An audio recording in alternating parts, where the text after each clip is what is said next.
Selamat malam semuanya. Perkenalkan, nama saya Iwayan Agus Pramudita dengan NIM 2201010501. Di sini saya akan menjelaskan tentang proyek scope management dan langkah-langkah dari proyek time management.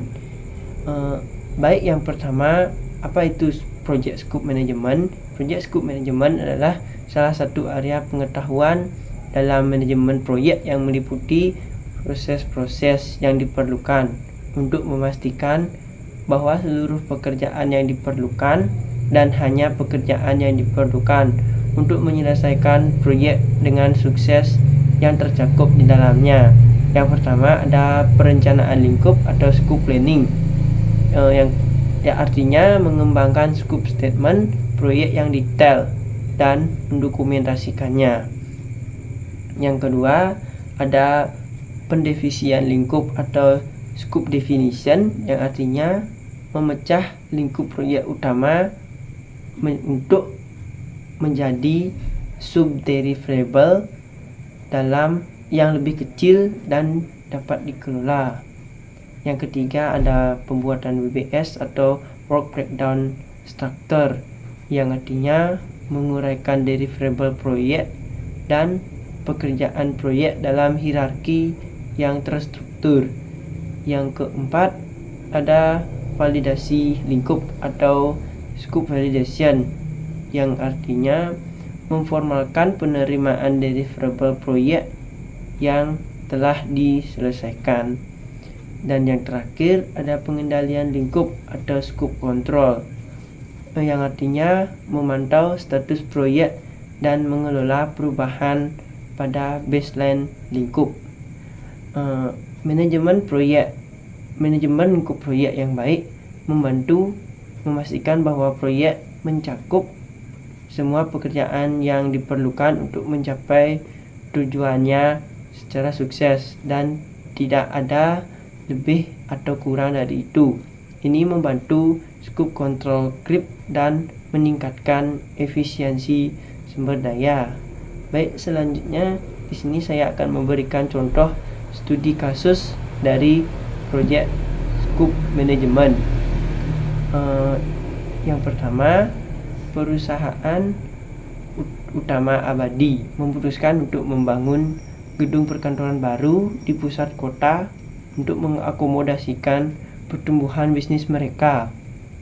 Mereka membentuk tim proyek yang terdiri dari manajer proyek, arsitek, kontraktor, dan perwakilan dari berbagai departemen. Yang pertama mereka lakukan adalah perencanaan lingkup atau scope planning. Tim proyek mengumpulkan persyaratan, mengembangkan scope, statement proyek, dan menjelaskan tujuannya, deliverable utama, batasan, dan asumsi proyek. Misalnya, gedung baru memiliki 25 lantai, area parkir bawah tanah, fasilitas meeting room, dan sistem keamanan modern. Yang kedua ada pendefinisian lingkup. Tim mendefinisikan lingkup proyek menjadi subdeliverable seperti desain arsitektur, pekerjaan konstruksi, instalasi mekanikal, elektrikal, interior, finishing, dan pengujian keselamatan.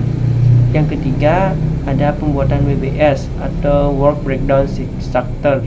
WBS dibuat untuk menguraikan setiap subdeliverable menjadi paket-paket pekerjaan yang lebih kecil, terstruktur, seperti pembuatan fondasi, pemasangan dinding, instalasi lift, penataan ruang kantor, dan lain-lain. Yang keempat ada validasi lingkup atau scope validation. Setelah setiap paket pekerjaan selesai, dilakukan interaksi dan validasi untuk memastikan bahwa pekerjaan tersebut memenuhi persyaratan dan spesifikasi yang telah ditetapkan. Yang kelima atau yang terakhir ada pengendalian lingkup atau scope control. Selama proyek, tim memantau kemajuan dan mendefinisikan setiap perubahan atau permintaan yang dapat mempengaruhi lingkup proyek.